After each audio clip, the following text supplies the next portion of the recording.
An arrogant manager at a musical instrument store judged Keanu Reeves for his simple clothing. The manager ended up kicking out the famous actor, but Keanu's response stunned everyone. The purpose of his visit, and the unexpected truth that followed, will leave no one untouched. Friends, let us know in the comments under what conditions you watch this video. In the background, while working, or during lunch. Also, don't forget to subscribe, because tomorrow another emotional story will be waiting for you. Los Angeles, downtown, where steel skyscrapers meet the warmth of the evening sun, and where the gleam of storefronts outshines even the brightest dreams. Among all this glow stands a building that looks more like a museum than a store. On the facade, a single word written in elegant gold letters: Sonata.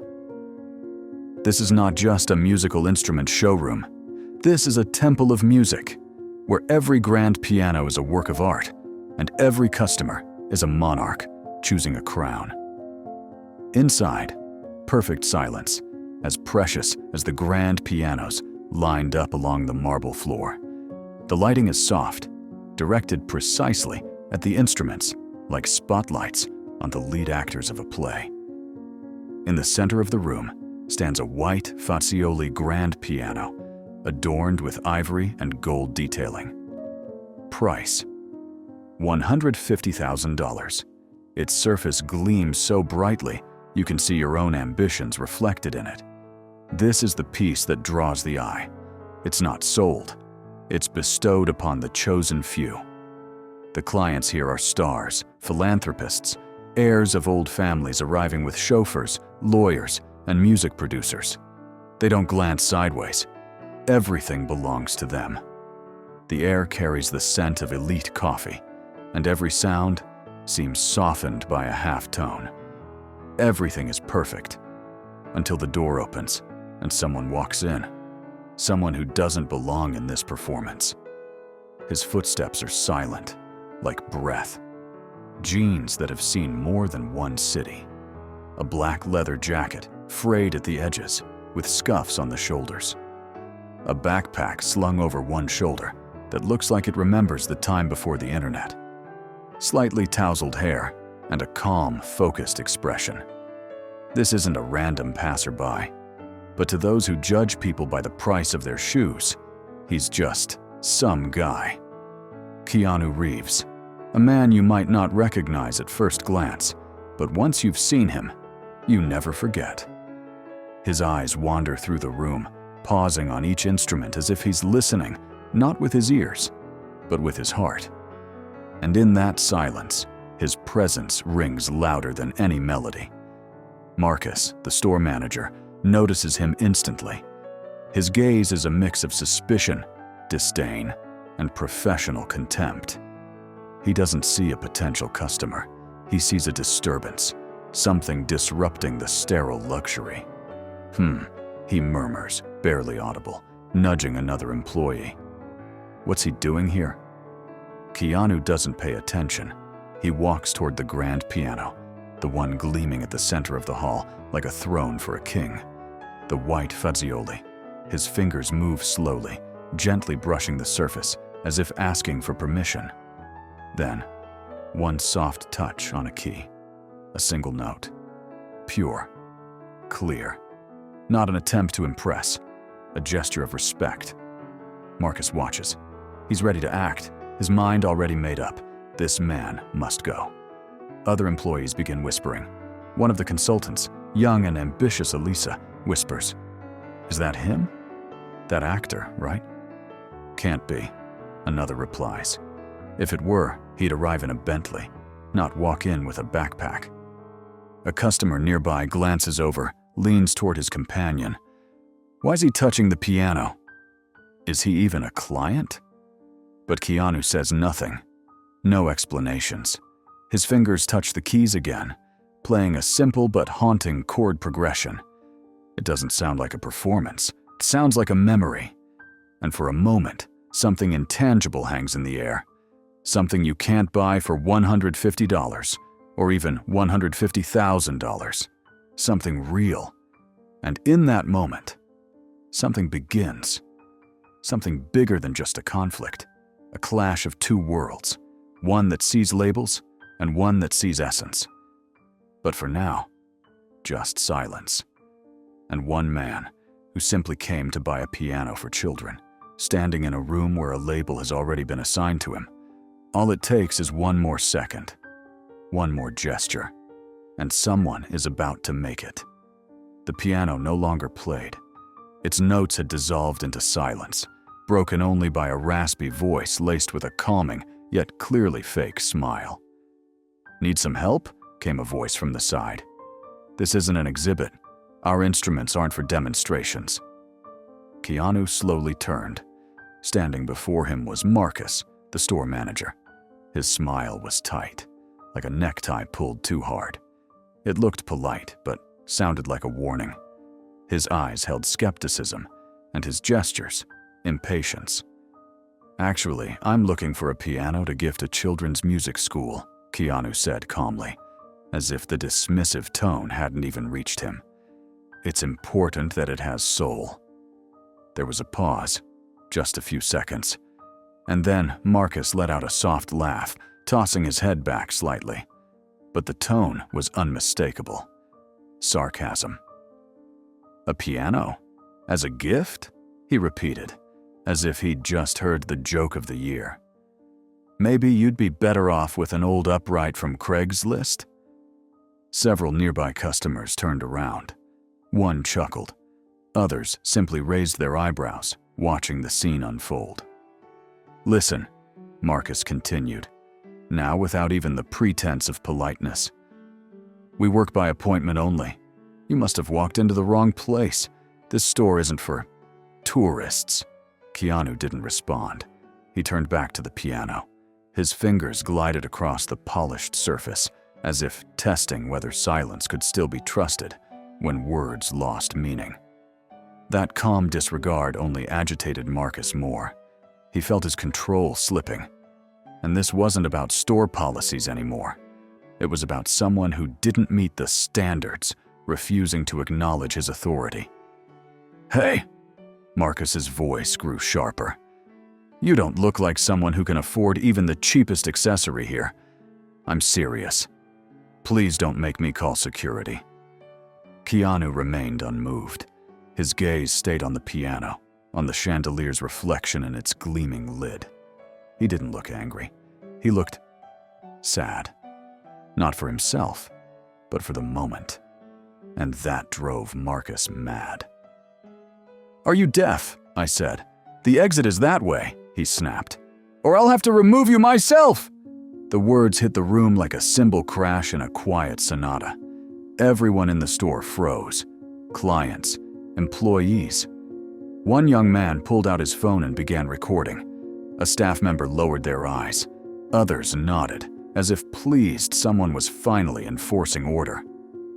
"Honestly, it bothers me that you even touched this instrument," Marcus hissed, his voice now almost a whisper. "That's a Fazioli. Do you even know what that is?" Keanu ran his finger across one of the keys. One final time. "Yes," he said gently. "I know. And I know that music isn't about price. It's about touch. About a child pressing their first key and believing they can play." "Poetic. Bravo," Marcus clapped mockingly. "Now get out." Keanu gave a quiet nod. No protest, no anger. Just a slow turn toward the door. And as he reached for the handle, a voice rose from the back of the room. Surprised, breathless. "Wait! That's Keanu Reeves." Marcus froze. Heads turned. Some began Googling. Others simply stared at the man who was walking away. But Keanu had already opened the door and left. Quietly, just as he came. The room remained shrouded in a heavy silence. At the center, the grand piano still shimmered, a symbol of luxury. But something about it had changed, because it had been touched, not by fingers, but by a heart. The next morning, the sun rose slowly and softly over Los Angeles, as if the city itself was afraid to repeat the previous day's story. But inside the Sonata showroom, an unusual stir took over. Employees nervously rearranged instruments, wiped surfaces, checked lighting, and straightened name tags. The air hung heavy with anticipation, the kind that appears before something inevitable. Today was going to be different. At exactly 10 a.m., a delegation appeared in the doorway. A few people in suits, 2 camera operators, and a woman with a microphone and notepad. Behind them were 2 individuals from the marketing department of the piano manufacturer, and following them was Keanu Reeves. He wore the same clothes he had the day before when he was nearly thrown out. Jeans, a leather jacket, a backpack, and the same calm expression. But today, his eyes weren't focused on the instruments. They were focused on people. As he stepped inside, the air in the store seemed to grow thicker. Cameras immediately started rolling. The reporter whispered something to the cameraman, who nodded and aimed his lens straight at the man of the hour. One of the employees nearly dropped a polishing cloth in surprise. Marcus stood by the reception desk. His face froze in an expression of calm, but his eyes gave everything away. All at once, his confidence vanished. His body seemed to split in 2, one half standing still, the other trembling. Keanu didn't say a word. He walked past Marcus the same way he'd walked past the insults the day before. Silently. Past the mockery. Past the shouting. Past the labels. And he stopped in front of the same grand piano. The white Fazioli, perfectly polished, still worth $150,000. Still gleaming. Still seemingly untouchable. But Keanu wasn't looking at the price tag. "I want this instrument delivered to the music school in East Village," he said calmly. His voice was quiet but firm. "They teach kids there for free, and this piano deserves to be heard by those who believe in music, even when the world stays silent." The reporter leaned in with her microphone. She swallowed hard. The cameras didn't look away. Marcus stood pale, like a blank canvas someone had just splashed with the color of truth. He couldn't believe what he was seeing. "Mr. Reeves, may we ask you a few questions?" came a voice from the side. "Please," Keanu answered shortly, without taking his eyes off the piano. He ran the back of his hand gently across its surface, like touching a child's cheek. "Are you a new investor?" the reporter asked. "Is it true that you've become a co-owner of the Sonata chain?" "I don't like that word," Keanu said. "I just wanted to make sure these instruments are never again out of reach for someone with talent, but without money. Music isn't a luxury, it's a right." The room fell silent again. But it wasn't yesterday's silence. This one didn't press down. It opened up. And only Marcus stood, lost in his own store. His breathing quickened. He pretended to check something on his tablet, but his fingers didn't move. When one of the staff respectfully approached Keanu with documents for the piano's transfer, he signed them quickly, without ceremony. Then he looked at the piano once more. "I want them to hear what a dream sounds like," he added. "And this instrument has that voice." The reporter struggled to hold back tears. One of the cameramen lowered his lens, as if he could no longer keep filming. It felt too personal. Marcus was still standing there. His lips moved, but no words came out. They had been left somewhere between yesterday's sarcasm and today's reality. And that silence became the loudest part of the story. The piano seemed to smile, because it knew. Soon, it wouldn't sit in a showroom in silence, but sing amid the laughter of children. That was its true purpose. Not to be displayed, but to inspire. Every camera in the room was still pointed at him. But Keanu stood there calmly, like a rock in the middle of crashing waves. When he spoke, his voice was soft, but every word cut deeper than a shout. "I came here yesterday as an ordinary man," he began, addressing not one person, but everyone.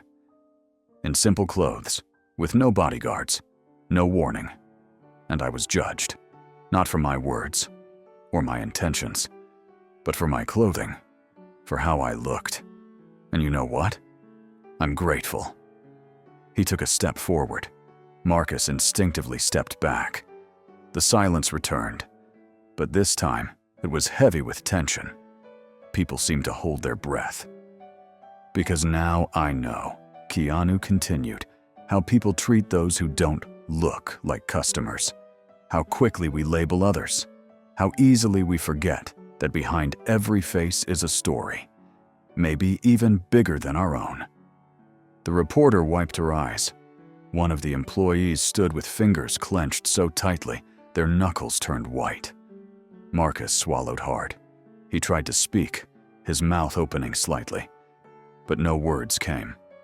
Just emptiness. Keanu looked at him. His gaze wasn't angry. It wasn't judgmental. It was simply human. Calm. Steady. Real music isn't about status. It's about soul, he said, his voice now even softer, and somehow stronger. And respect works the same way. Someone in the room let a tear fall. Another dropped their phone. The rest simply watched, unable to look away, because this wasn't a speech anymore. It was a testimony, a truth. I don't want to humiliate anyone, Keanu said after a short pause, but I want this place to remember. Anyone who walks through that door could be someone who changes a life, or the world. He glanced at the grand piano, waiting for its new life to begin. We shouldn't build places where music goes silent because someone wasn't let in. We should build places where music plays because someone was. When he finished, the silence that followed wasn't empty. It was the silence after thunder, the silence before change, the silence where something new is born. Keanu lowered his eyes, nodded, and took a step back. And the camera, still locked on his face, captured the final frame. The calm eyes of a man who had just taught everyone not how to play a part, but how to be real. A few days later, a large white truck pulled up outside a modest-looking music school in East Village. Its doors opened, and sunlight bounced off the polished surface of a grand piano, flooding the schoolyard with golden light. The white Fazioli, the same one. The piano that had witnessed humiliation was now arriving where it was truly welcome, among open hearts. Children gathered at the entrance. Some clapped, others simply stared with wide, astonished eyes. The teachers, long used to working with the bare minimum, couldn't believe what they were seeing. One covered their mouth to hold back tears. Another wiped their eyes and said, This is more than just an instrument. It's a symbol." As the piano was carefully brought into the school's main hall, the children held hands, almost afraid it might all be a dream. But this was real, and the moment became even more surreal when he appeared in the doorway. Keanu Reeves, still wearing the same clothes, no entourage, no cameras, no ceremony, just a person. He approached the piano, sat gently on the bench, looked at the children, and smiled. "May I?" he asked. A resounding "Yes." His fingers touched the keys. The first notes were soft, like a whisper, then more confident. It wasn't a complex composition, just a simple melody. But it held everything: tenderness, pain, hope. Each note felt like an embrace.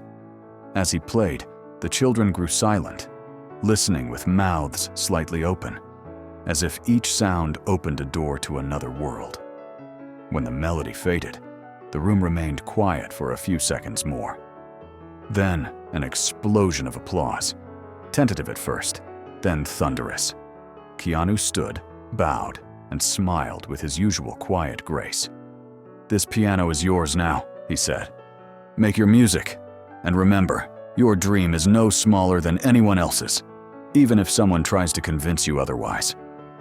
One of the teachers caught the moment on her phone, the exact second Keanu walked out of the school, just as simply as he came.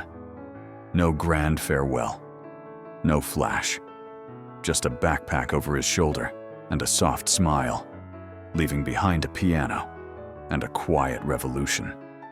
In the following hours, social media erupted. The video from the luxury showroom and the clip from the school both went viral. People couldn't contain their emotions. Now that's class. Keanu Reeves is more human than the rest of us combined. I'm crying. This is just unbelievable. News outlets around the world covered the story. They called it a lesson in humanity, a cultural slap to arrogance, the most harmonious act of the year. At the same time, public outrage grew. Users began tracking down Marcus's profile, mentioning him in comments, leaving angry reviews on the store's page. The company was forced to issue a public statement. We sincerely regret what happened. The employee's behavior does not reflect our values. Mr. Marcus is no longer part of our team. It didn't feel like revenge. It felt like justice. And somewhere in the corner of that small music school, the grand piano waited for a new day. And every child who touched its keys now knew. Music isn't about money. It's about heart. And the man who once walked into a showroom without status changed more than just one store. He changed the way people saw dignity.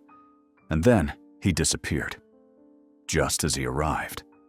Quietly. But forever. In the hearts of those who heard what true kindness sounds like. In a world where appearance often outweighs inner worth, this story reminded us of something essential. Of how quickly we judge people by how they look instead of who they are.